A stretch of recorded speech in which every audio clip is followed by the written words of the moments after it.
балалар. Жақсы отыра қойыңдар. Бүгін кезекші кім сыныпта? Айдана, сен ба? Жақсы. Оқушылар бүгін сабақта түгел ма? Өте жақсы балалар. Олай болса балалар, біз бүгінгі сабағымызды бастайық. Балалар, бүгін бізде ашық сабақ, өз ойымызды еркін жеткізіп отырамыз. Бүгінгі мен сабағымызды бастамас бұрын бізде алтын ереже бар, иә балалар? Алтын ережені барлығымыз білеміз, бір-бірімізді тыңдаймыз, тыныштық сақтаймыз, және де уақытты тиімді пайдаланамыз.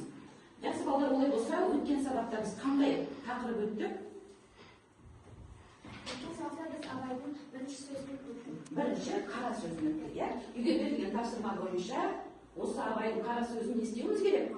Мазмұндауымыз керек. Жақсы, олай болса, сабаққа кім дайын? Кім сабақ мазмұндайды?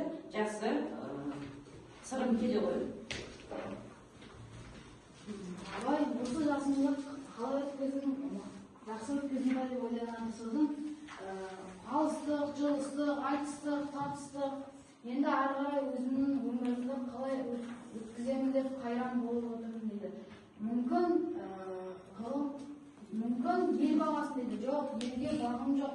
Елді мен жастар бақпаса өзім баға алмаймын. Қалған өмірімді қайран өткізгім келгені жоқ дейді. Жақсы, ары қарай жалғастырамыз. Ары қарай жалғастырамыз. Мал бағу, жоқ, бақпаймын. Балалар өздеріне келгенше бағып алсын. Мен өзіме қалған өмірді қор болғым келмейді дейді. Ғылым бағу, жоқ, ғылымда бақпаймын. Мен өзімді білгенді кімге айтамын, білмегенді кімнен сұраймын. Соққылық қылып дін бағу, жоқ, оған да тыныштық керек. Балалар бағу, жоқ, оны мен қалай бағатынымды да білмеймін дейді.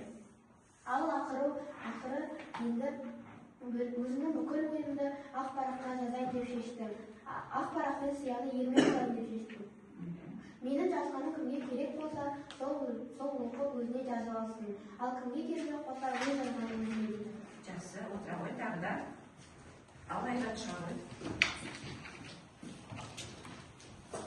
Ғылым бағу. Ғылым бағарға да ғылым сөзімен сөйлесер адам керек дейді. Ал білетінді кімге үйретем, білмейтінді кімнен сұраймын деп қайран қалады Абай. Соны ғана айттың ба, сол жерін ғана? Жақсы, тағы да кім айтады, үйге берілген тапсырма Алшақ Нияз шыға ғой.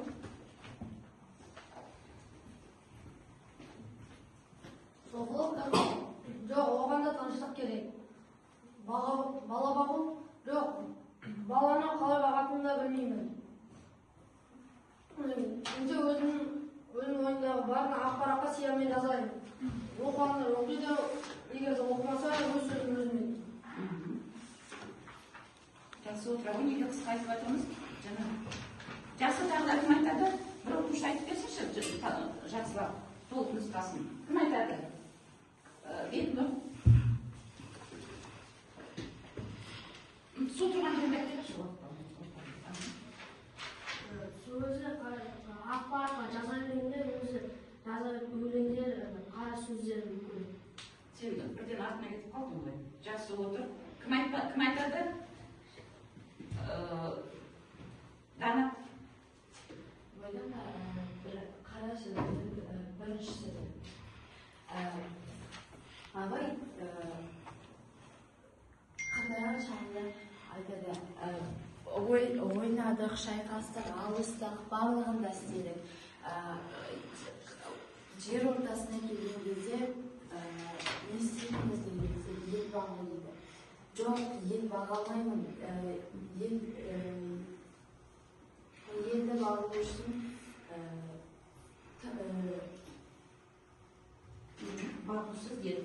бағусыз дертке ұшыраймын дейді. Мал бағу, жоқ, малды да бағалмаймын. Балалар өздері бақсын.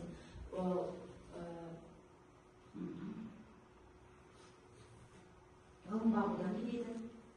Ғылым бағуда, жоқ, ғылымды бағалмаймын. Оны білмегенімді кімнен сұраймын дейді.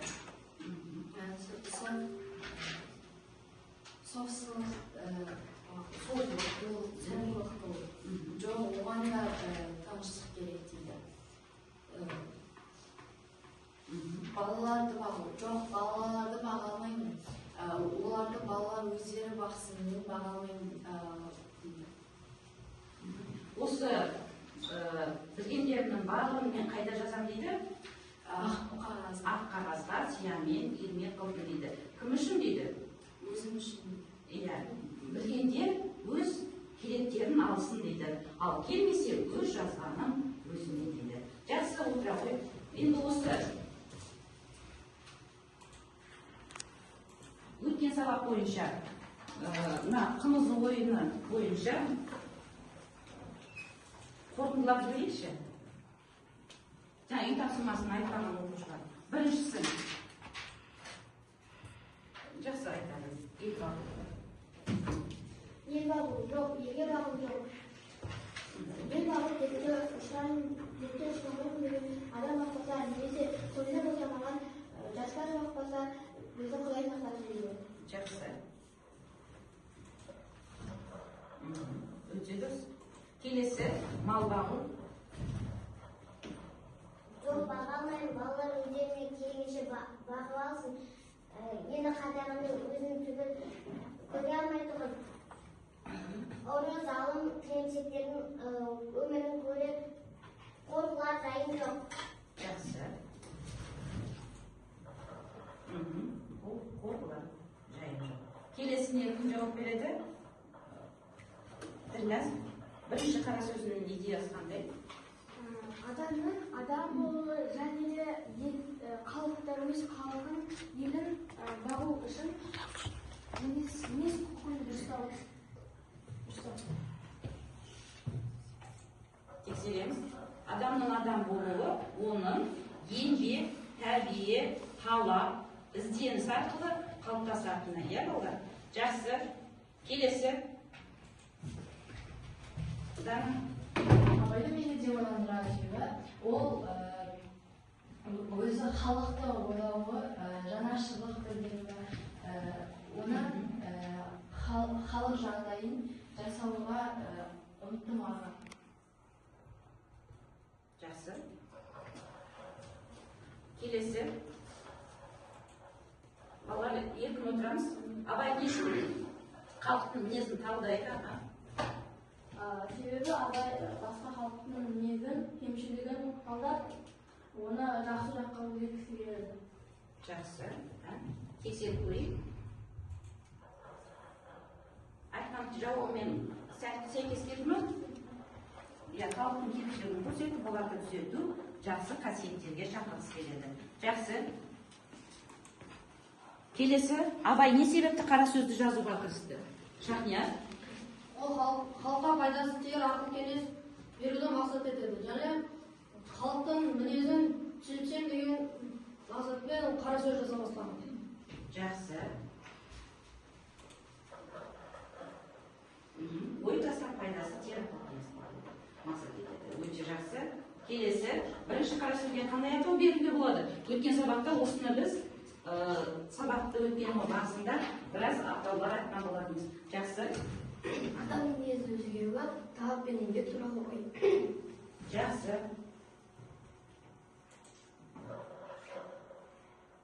Жақсы балалар.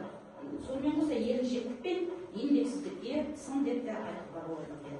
Жақсы балалар. Олай болса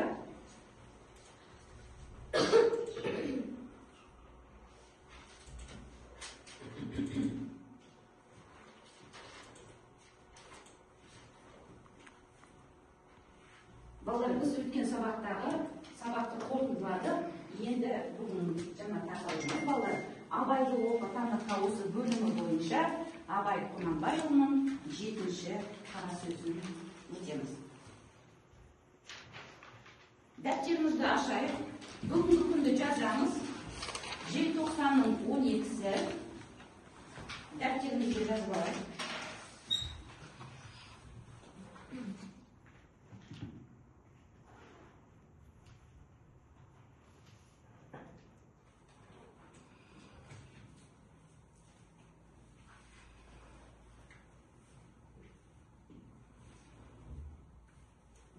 Абай Құнанбайұлының 7-ші қара сөзі. Жақсы балалар, біз сабағымыздың мақсаты осы 7-ші қара сөзде көтерілген әлеуметтік қоғамдық мәселенің идеясы арқылы түсіндіру. құндылық еңбекқорлық және кәсіби біліктілік, жеке мүдделерді, қажеттіліктерді ескере отырып, білім мен өмірлік жоспарлардың жеке траекториясын саналы түрде таңдауға және құруға дайын болу. Жасампаздық пен жаңашылдық, тапсырмаларға шығармашылық пен қарау білу, өз шешімдері мен идеяларын ұсына білу. Міне балалар, бүгінгі өтетін сабағымызда біз осы 7-ші қара сөздің мазмұнын түсінеміз. Және қара сөзде көтерілген әлеуметтік мәселені анықтайтын боламыз. Барлығымыз бірнеше тапсырмалар беріп, сол тапсырмалар арқылы әлеуметтік қоғамдық мәселені анықтаймыз және идеясы арқылы түсіне алатын боламыз. Тегінде адам баласынан ақыл, ғылым, мінез, ар деген нәрселермен озады. Бұдан өзге нәрселермен оздың, ой демектің бәрі ақымақшылық деген абай атамыз бұны 18-ші қара сөзінде. Мінез деген не нәрсе? Адам туғанда қандай мінезбен туады? Екі түрлі мінезбен туады. Иә, ақынның бүгінгі 7-ші қара сөзінде осы мәселелер бойынша айтылады балалар.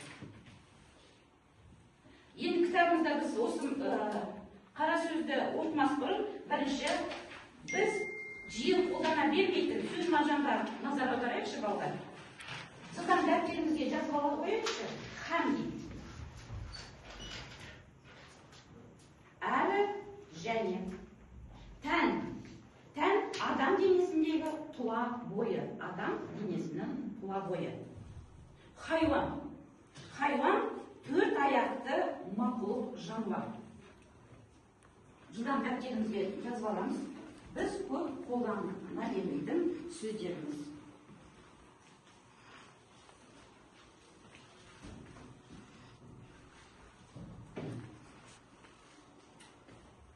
Бүгінгі 7-ші сөзім мен сендерге тыңдатамын. Және де естеріңде болсын, осы тыңдау барысында қарындашпен өздерінің түсінбеген сөздерін болса белгілеп отырайық.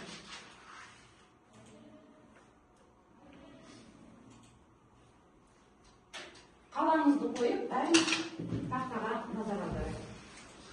Жас бала анадан туғанда екі түрлі мінезбен туады. Біреуі ішсе, жиып ұйықтасам деп тұрады. Бұлар тәннің құмары, бұлар болмаса, тән жанға қонақ үй бола алмайды. Һәм өзі өспейді, қуат таппайды. Біреуі білсем екен демектілік. Не көрсе соған талпынып, жалтыр-жұлтыр еткен болса, оған қызығып, аузына салып, дәмін татып қарап, тамағына бетіне басып қарап, сырнай керней болса, даусына ұмтылып, онан ержетіңкірегенде ит үрсе де, шуласа да, біреу күлсе де, біреу жыласа да тұра жүгіріп, ол немене деп, ол неге бүйтеді деп, ол неге бүйтеді деп көзі көрген, құлағы естігеннің бәрін сұрап, тыныштық көрмейді. Мұның бәрі жаңылмары білсем екен, көрсем екен, үйренсем екен деген. Дүниенің көрінген һәм көрінбеген сырын түгелде, ең болмаса кеңірек білмесе, адамдықпен орны болмайды. Оны білмеген соң жан адам жаны болмай, хайуан жаны болады. Әзірде Құдай тағала хайуанның жанынан адамның жанын әлі жаратқан, сол әсерін көрсетіп жаратқаны. Сол қуат жетпеген, не толмаған езім. Жақсы балалар, мен жартысын ғана тыңдадық.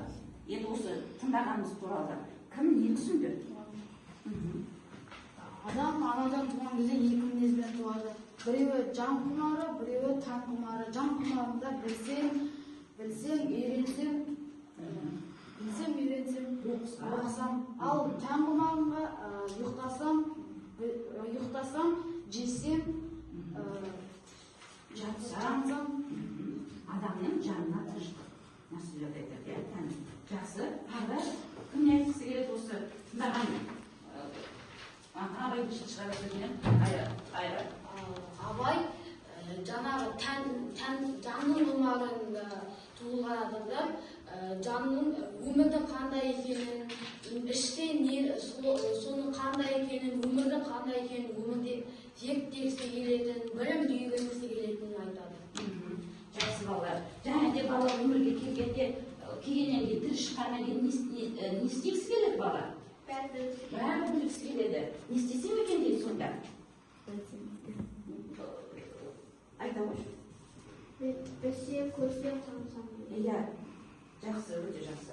Жақсы балалар, мен осы жан құмары мен тән құмары бойынша сендерге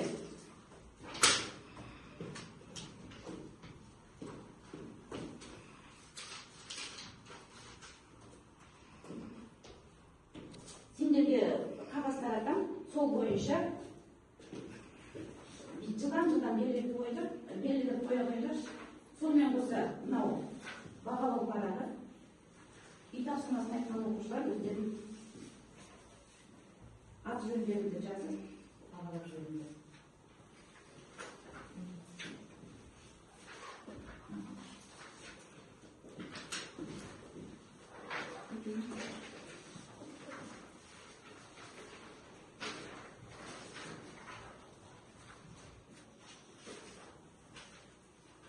Содан белгілей береміз.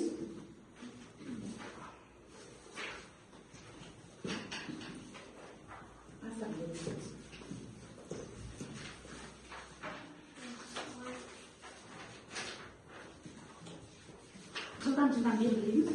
Жан құмары, тән құмары. Жаңа айтылған.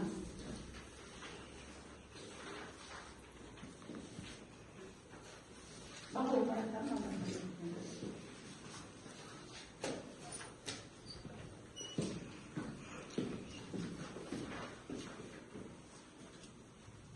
Bir minut vaqt berib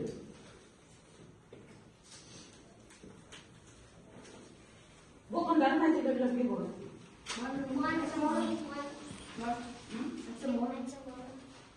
Jasizlarmi? Asajasi Adilxon aytadi. Jaqumari bizem, ko'zim, o'zim, jaqumari ishim, izim tutdim.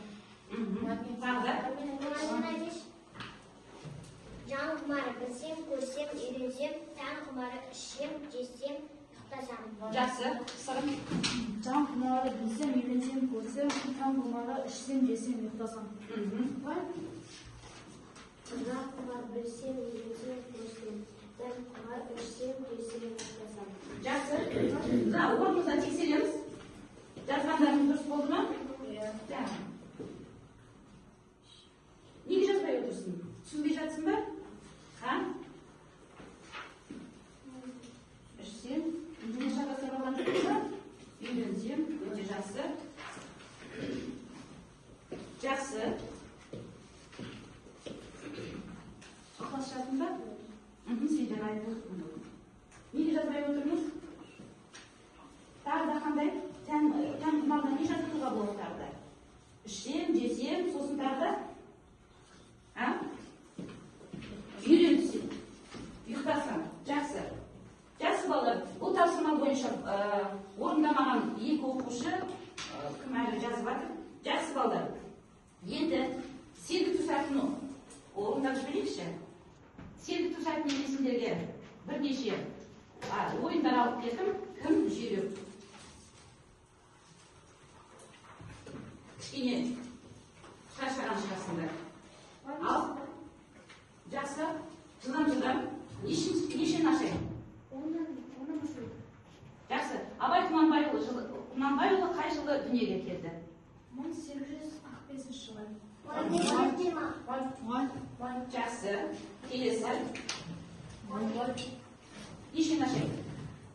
Жылдам. Абай шығармасындағы негізгі идеялар қандай?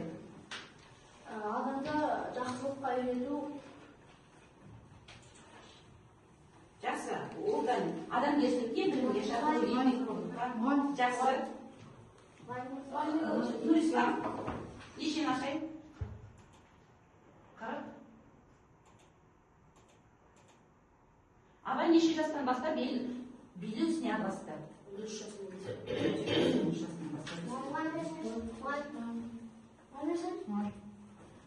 Бекнұр, неше нашай? 20.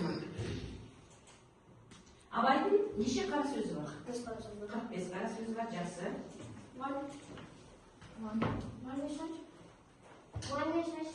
Келесі, Заттыбек, нешіншіні қайсын қандайсың? Сабақталасып отырамыз, ау? 30.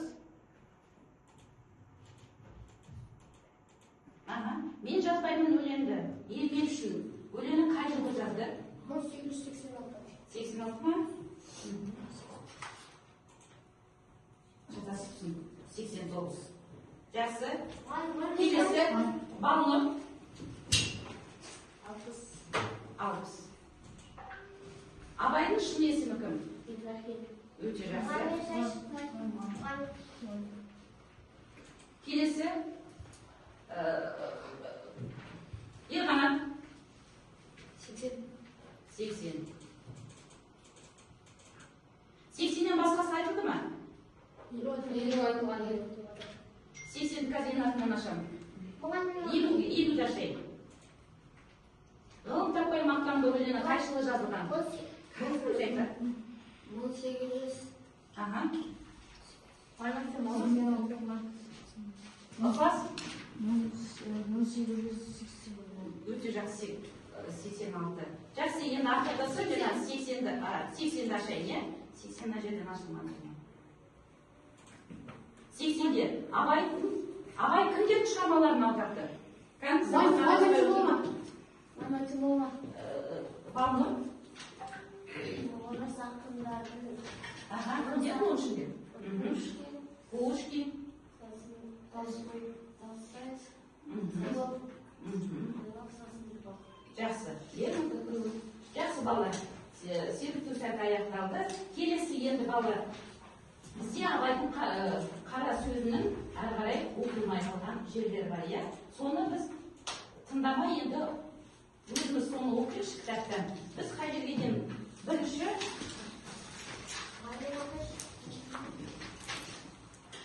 бірінші азат жолдан, екінші азат жолдан бастап оқиықшы. Раяның. Дүниенің көрінген сырын түгендеп білмесе де орны болмайды. Білмеген соң ол жан адамын жаны болмайды, хайуан жаны болады. Уақыт жетпеген, ми толмаған ессіз бала күндегі бұл немене, ол не деп бір нәрсені сұрап білсем екен дегенде ұйқы, тамақ есімізде шығып кететұғын құмарымызды ер жеткен соң ақыл кіргенде кісісін тауып ғылым тапқандардың жолына неге салмайды екенбіз? Сол өрістетіп өрісімізді ұзартып, құмарланып жүрген қазынамызды көбейтсе керек. Жақсы, ары жалғастырамыз. Балнұр оқи ғой. Керек бұл жанның тамағы еді, тәннен жан артық еді. Тәртіп жанға бас ұрғызса керек еді. Жоқ, біз олай қылмадық. Ұзақтай шулап, қарғадай бақылдап, ауылдағы Дауысын шығарып оқимыз. Осамардық жанымызды жас көзімізде билеп жүр екен. Ер жеткен соңғы күш, ерген соң оған бейнетпеді. Жанды тәпке бас ұрғыздық. Еш нәрсеге көңілменен қарамадық. Көзбен де жақсы қарамадық. Көңіл айттық, тұрса сенбедік. Көзбен көрген нәрсені тез сыртып, көрген ақ қойдық. Қысының қалай болатынын сенуге алмадық. Оның білмеген кісінің несі кетіпті дейміз. Кеткенін айтса да ұқпаймыз. Көкіректе сәуле жоқ, көңілге сенім жоқ. Қор көзбен көрген өзің хайуан малдан неміз артық. Қайта балам күнімізде жақсы екенбіз. Жақсы, ары қарай жалғастырамыз.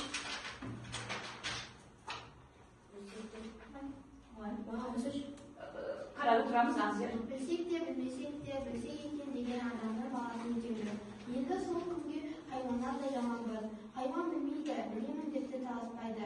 Біз түк білмейміз, біз де білеміз деп надандығымызды білімдікке бермей таласқанда, үнді тілімізді білмей күре тамырымыздан адыратып кетеміз. Жақсы. Ал осы оқылған кезеңнен не түсініп қалды? Не дейді?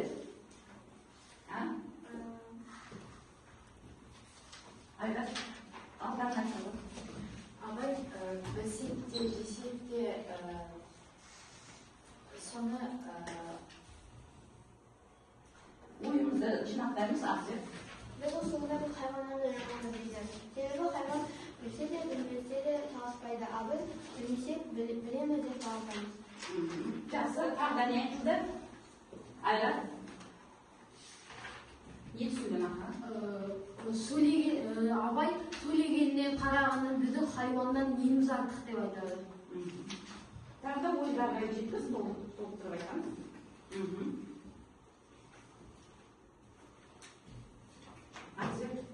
Biz bala күнімізде жақсы Балалар сабақтарласып отырамыз. Себебі біз бала күнімізде жақсы уақыт дейді. Біз білемін деген адамнан шыққанбыз дейді. Жақсы.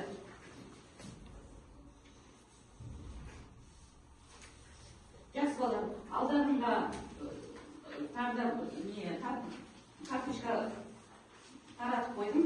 Бұл кезде қара сөзде көтерілген әлеуметтік қоғамдық мәселеде шығармадан үзінді келтіріп дәлелдейміз. Жаңа барлықтарын қарап отырыңдар, иә?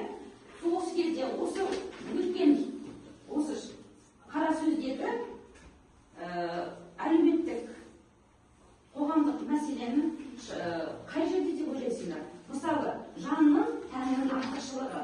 Осы кітапта қарап, үзіндіні дәлелдеп, бір-екі ауыз сөзден жазамыз. Бір-екі сөйлемнен. Және жан құмарлығы, тән құмарлығына айырбастау. Осы күнде хайуаннан да жаманбыз. Жаңа артқы жақта оқыған кезеңнен үзінді келтіреміз.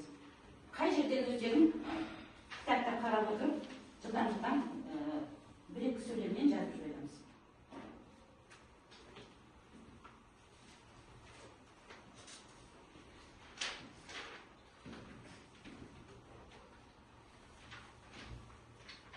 Жаннан тәннің артықшылығы.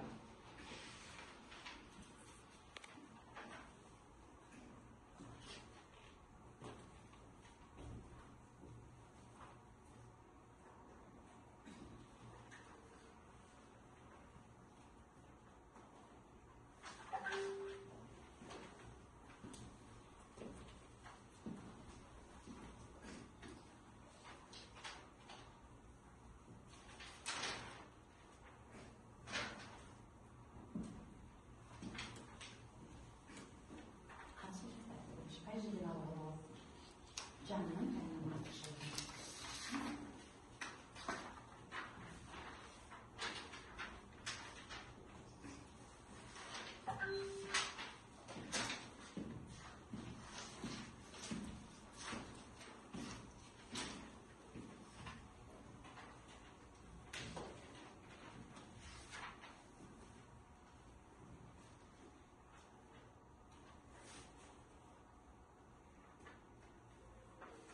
Жас болғандардың айта беруге болады.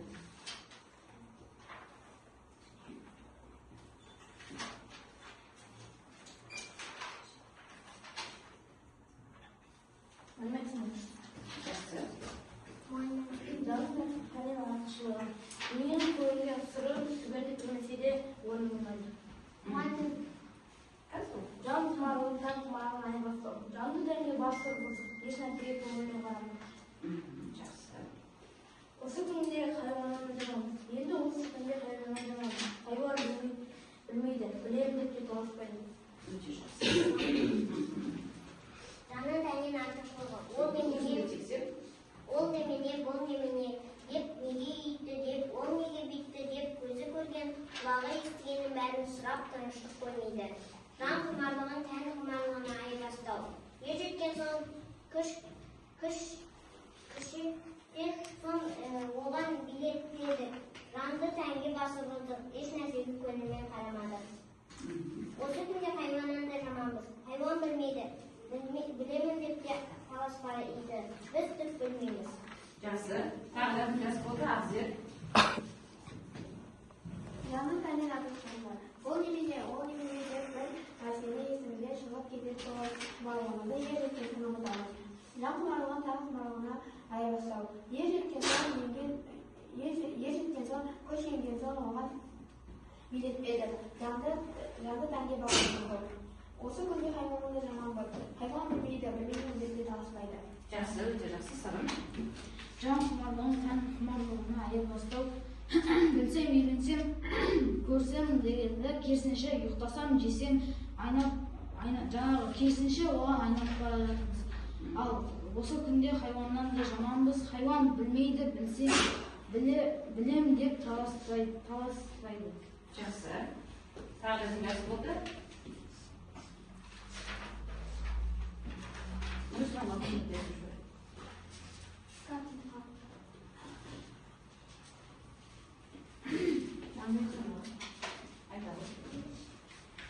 Жанның тәнін аштығы.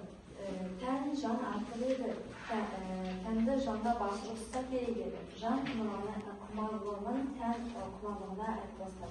Енді осы күнде хайуаннан да жаманбыз. Хайуан білмейді, білемін деп те таласпайды. Осы күнде хайуаннан да жаманбыз. Біз түк білмейміз. Біз де білеміз деп надандығымызды көрсетпейміз. Жақсы.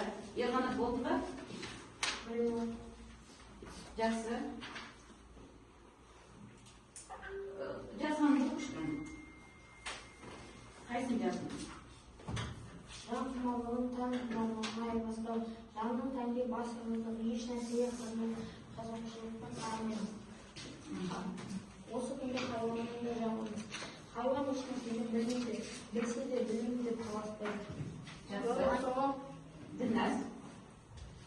Жанның тәнге құшылған. Ол немене деп неге итті деп көзі көрген құлағы естігеннің бәрін сұрап тыныштық көрінді. Жан құмарлығын тән құмарлығына айырбастау. Ер жеткен соң, күш енген соң оған биікпеді. Жақсы отыра, ой келесі кім? Жалғастырабыз? Бекнұр. Осы күнде хайуанда жаманбыз. Енді осы күнде хайуанда жаманбыз. Хайуан білмейді, білген өлікте таласпайды. Біз түк білмейді. Жақсы, отыра, ой Балнұр. Жанның тәнін артықшылығы, тән өзі өспейді, қуат таппайды. Назар құмарлығы тән құмарлығына айырбастау. Ер жеткен соң егер оған өліктер естиді, жанды тәнге ұрғызды. Хайуан білмесе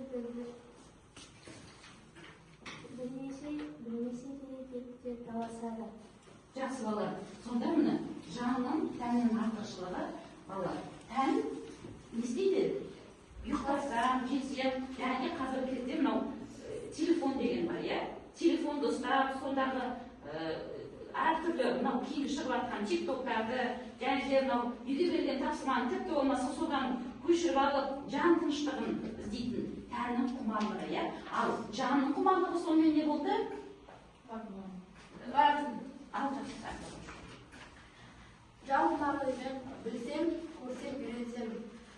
Ол тек қана жақсы, оңай жолмен бармай, өзі істеп, өзі үйренісі керек. Өте жақсы. Жақсы балалар. Келесі. Балалар, бүгінгі өткен сабақ бойынша мына берген Жауап шықты. жоқ шыққан жоқ. Қара сөзді құрылым бойынша жылдам сәйкестендіріп жіберейікші.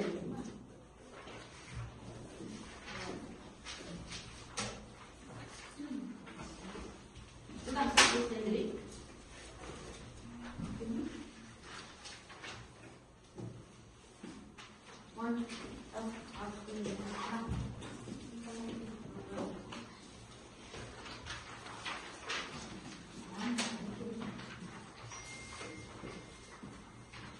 Жылдам сәйкестендіріп жіберейікші. Бүгінгі өткен осы 7-ші қара сөз бойынша құрылымын қай жері кіріспе сөз, негізгі бөлім қайсы, бірінші оқып, жақсырақ қорытынды бойынша қандай сөзді алуға болады? Оқып шықтыңдар ма? Адылхан. Қара сөз кіріспесі жас баланың туғанда екі түрден екі туады.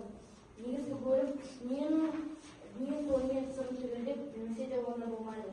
Сол өрістегі өрісімізді заңдырсын арғанып, жиған қазынамызды көзді керек. Ол жағын тамағы еді. Тәнін артылы тәнге жаңа бас ұрғызса береді.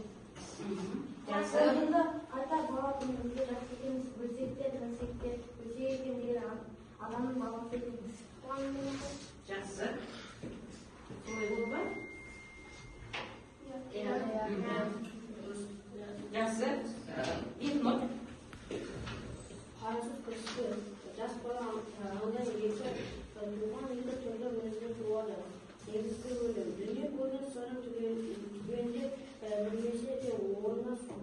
сол өрістетіп өздеріңізді қоймалатып ал жиған қаржымызды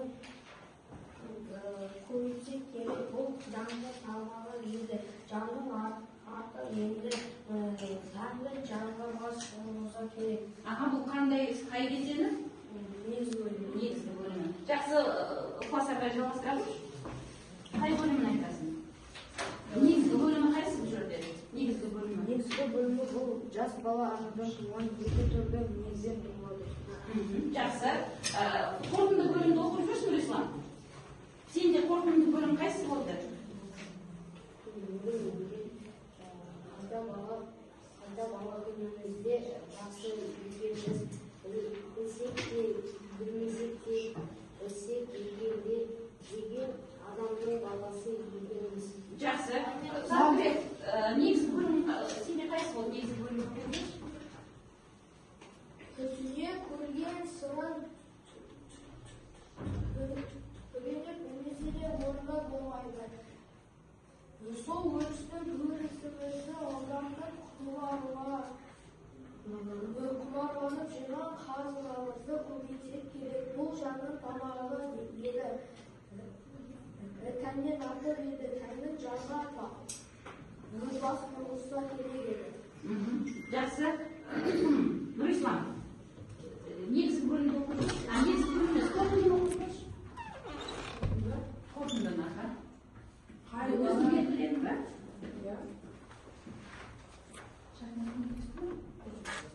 Ал жарайды. Қай бала күн өздің күніміздің жақсы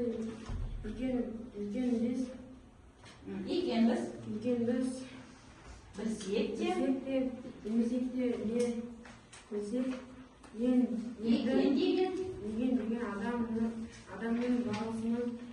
адамның баласы екенбіз. Жақсы. Жақсы балалар, енді қорытынды тапсырма сендерге жанды тәнге бас ұрғызды. Шатастырмаймыз. Жанды тәнге бас ұрғызды. Еш нәрсеге көңілмен қарамады. Көзбен де жақсы қарамады. Көңіл айтып тұрса сенбедік. Көзбен көрген нәрсені де сырттан көргеннен ақ тойдық. Деген жолдарда Абай неге алаңдаулы? Қазіргі таңда Абай айтқан осы мәселе өзекті ме? Өз бағамызды берейікші. Осы айтылған сөзді қазіргі заман, қазіргі өмірмен байланыстырайықшы. Қазір өзекті мысалы, қазір балалар оңай жолмен телефонмен жұмысын, телефонмен оңай жолын тауып тез жазады. Ал бұрында жаңағы өзінің ойымен, өзінің білімімен жабады. Жақсы, тағдар, айдар. Қазіргі ата-аналар балаларына дұрыс жолға салғысы келсе, керісінше ол балалар ойлайды. Ол оған жаман нәрсе ғана ойлайды, жаман нәрсе айтып жатыр деп ойлайды балалар, ата-аналар. Ойымыз толық айтшы. Жан тәні. Жанды тәнге басыласыз деген. Мысалы қазір ұлдар да, қыздар да, ұлдар қыз демей ауыз сөздер айтады көбінесе. Көшеде жүргенде көп естиміз. Яғни көзбен көрген нәрсені де сыртын көргенде ақ тойдық деген. Және біз өскенде, кіші кезімізде жан қалауы бізді бағындырды. Себебі біз әлсіз болдық. Ал өскен соң, өзіміздің бойымызға күш жинаған соң, жанды тәнге бас ұрдық дейді Абай. Жақсы, әркім өз ойы құнды. Тағы да кім айтады? Ақзер, сен айтады. Жанды тәнге бас ұрдық деген біз әлі оңай жолды іздемейміз. Тәннің қалауы оңай жол, иә? Біз бұрынғыдай өзіміз басқаша білім алып талпынып жүрген жоқпыз. Неге? Біз талпынамыз, бірақ оңай жолды іздейміз. Оңай жолын іздейсіңдер. Қазіргі балалардың ең осы өзекті болып тұрған мәселесі осы, иә? Оны қандай жұмыс атқарса да оңай жолын іздестіріп тұрасыңдар. Жақсы, тағы да Ділназ. Қазір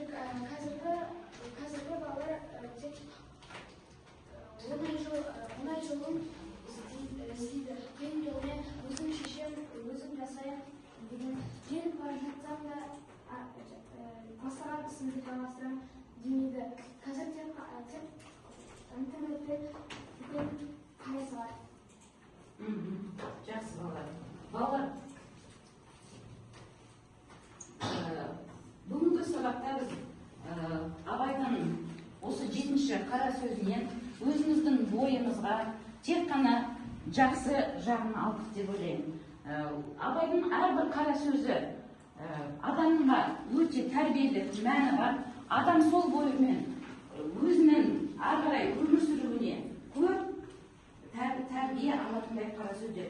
Мен сендерге өткен сабақта айтқан болатын, Абайдың қара сөздері, әр қара сөздің көлемі әртүрлі, және де әрқайсының ұғымы да әртүрлі адам баласына ең қажетті дүние алуға болатын қара сөздер. Жақсы балалар, енді алдарыңа жаңа мен сендерге бағалау парақтарын қойдым. Сол бағалау парақтарында кім өздеріне қанша қойды? Бүгінгі сабақта кім қаншалықты сабаққа қатысты? Бағалау парақтарын қарап шығыңдар. Сонымен қоса бүгінгі сабақта кім қалай түсінді? Кім мысалы түсінгені басында кім қалай әлі де болса білгім келеді, не болмаса бүгінгі сабақта мен еш нәрсе түсінбедім деген оқушылар келіп басып жіберді. Бірінші. Немесе орнынан тұрып айта берші, қанша бала, қайсын басар едің? Мен осы сабақта барлығын түсіндім. Жақсы. Тағы да? Осы сабақта барлығын түсіндім. Барлығын түсіндім, бірақ сабаққа қатты көңіл қатыспадым. Жақсы. Түсіндіңіздер, жақсы. Жақсы. Жасұлан? Түсіндің бе? Бірақ әлі түсінгім келеді, иә? Жақсы. Келесі, Ділназ, жылдам айтып жібереміз. Мен осы сабақта түсіндім, бірақ үй тапсырмасына қатты араласамын. Жақсы. Заттыбек, жылдам. Мен осы сабақты жақсы түсіндім, бірақ сабаққа қатты қатысқан жоқпын. Жақсы. Раяна, жылдам айтып жібереміз. Барлығын түсіндім, бірақ қанша болсын. Мен осы сабақтың барлығын түсіндім, бірақ қатты Мен де барлығын түсіндім. Жақсы. Барлығын түсіндім.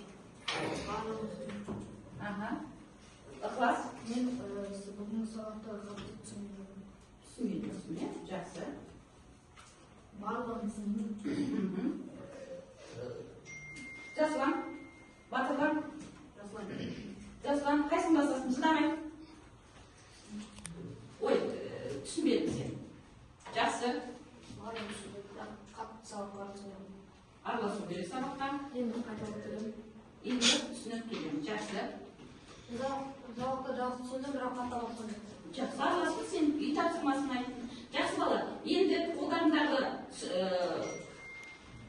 бағалау парақшасы бойынша Азер, неше бағалауға қойдың, неше ұпай қойдың?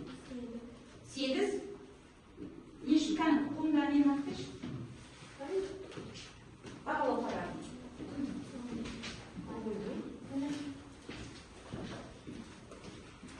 Мен саған 10 деген ұпай қояр едім, өйткені үй тапсырмасында айттым, сыныпта болған барлық тапсырмаларды орындап отырдым.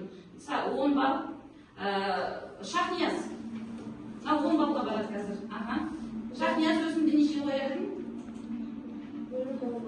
9. Жақсы, келісемін. Раяна? 8. Жақсы, үй тапсырмасын белсенді. Араластың ғой оғанда. Жақсы. Келесі Айғаны? Ау? Өзіме 8. Жақсы, келісемін. Әділхан?